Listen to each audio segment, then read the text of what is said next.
All right.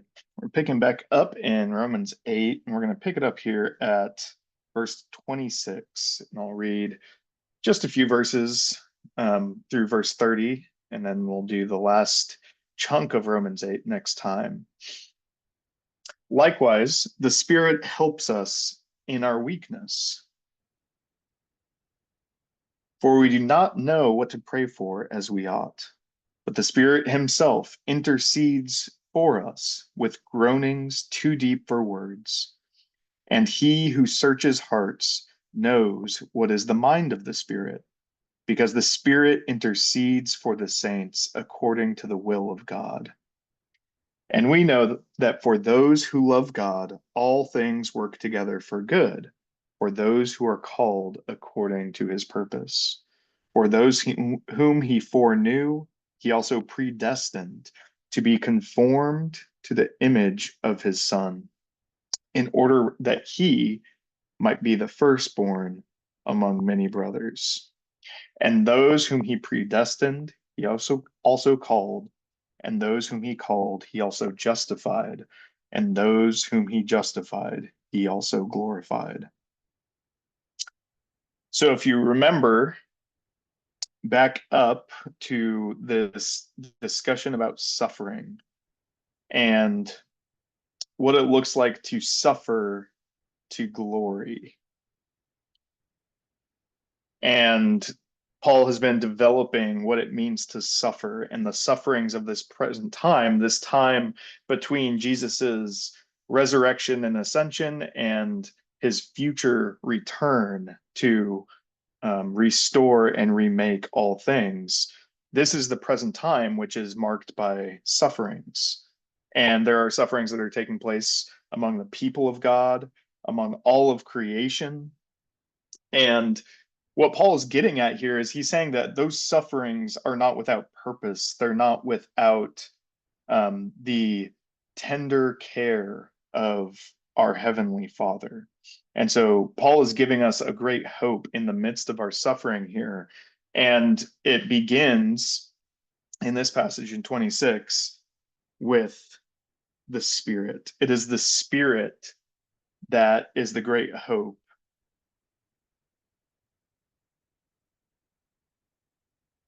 in our suffering.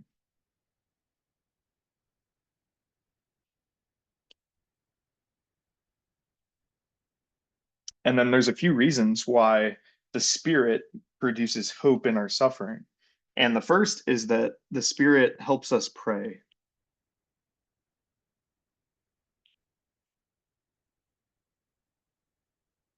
We do not know what to pray for as we ought. We do not know why, because we're weak.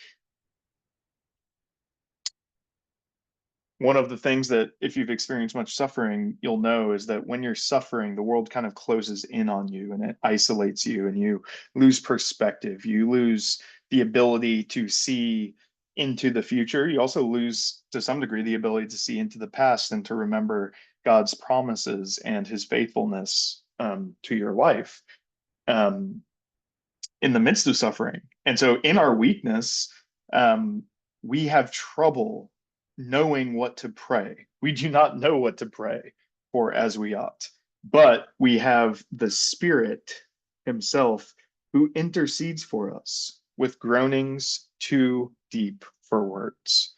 So the Spirit helps us pray. The second thing is that the Spirit aligns us with God's will.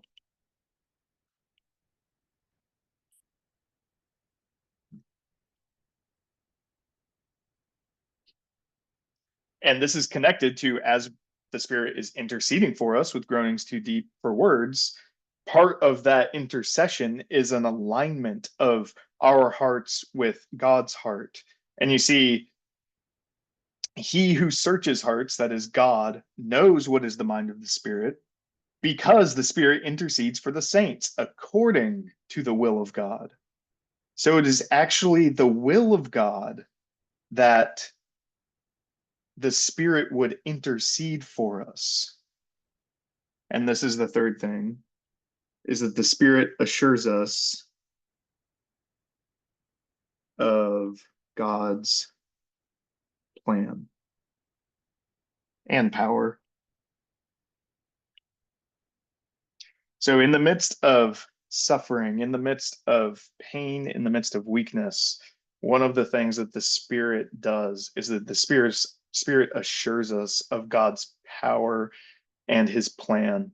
His plan is to use this suffering, just as he used the suffering of Christ to produce the resurrection, to bring about the resurrection of the dead, to bring about the glory of Christ. So too, God will use our suffering to produce glory, to reveal his glory, to bring us into his glory. And so the Spirit assures us of this plan, for glory, but it comes through suffering.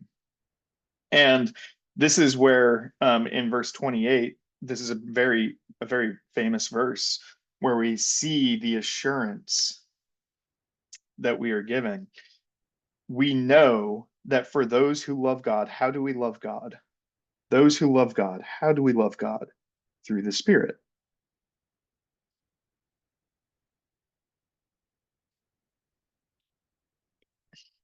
All things work together for good for those who are called according to his purpose. Those whom he foreknew. So this is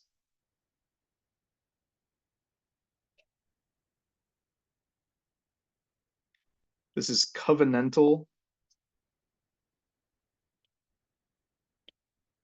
language here. So this isn't like God looked into the future and saw those who would love him and decide that he would, oh, then I'll predestine those. No, this is foreknowledge in that they originate in the heart and in the mind of God. So he foreknew us. He, before we existed, knew us in this covenantal way where he was determined, his will was to give himself to a people. He predestined, so this means he made it come to pass that those would be conformed to the image of his son. And the purpose of this being conformed to the image of the son, and again, if you think about the image of the son is in this crucifixion to resurrection, suffering to glory trajectory. That is the image of the Son. That's what it means to be conformed to the image of the Son in this context. The purpose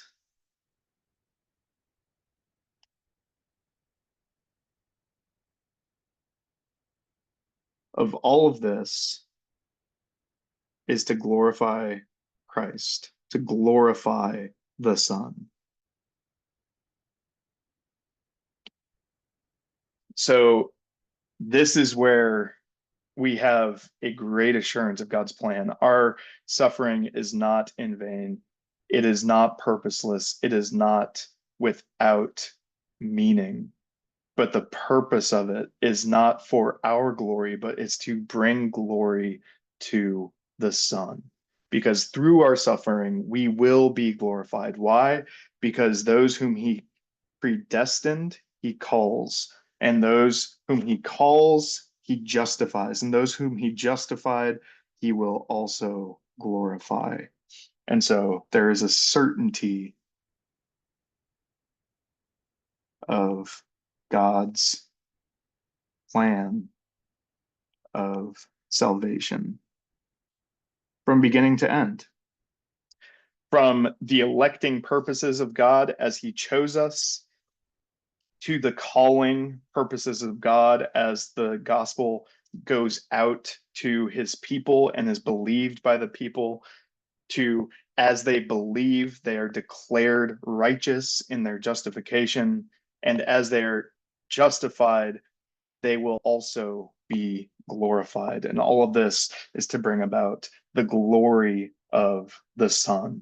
And so this is the full revealing of the purpose of the new humanity found in Jesus, walking by the Spirit of adoption, so that they might bring glory to Jesus as his crop of harvest Jesus as the first fruits, and we are the fullness of the harvest.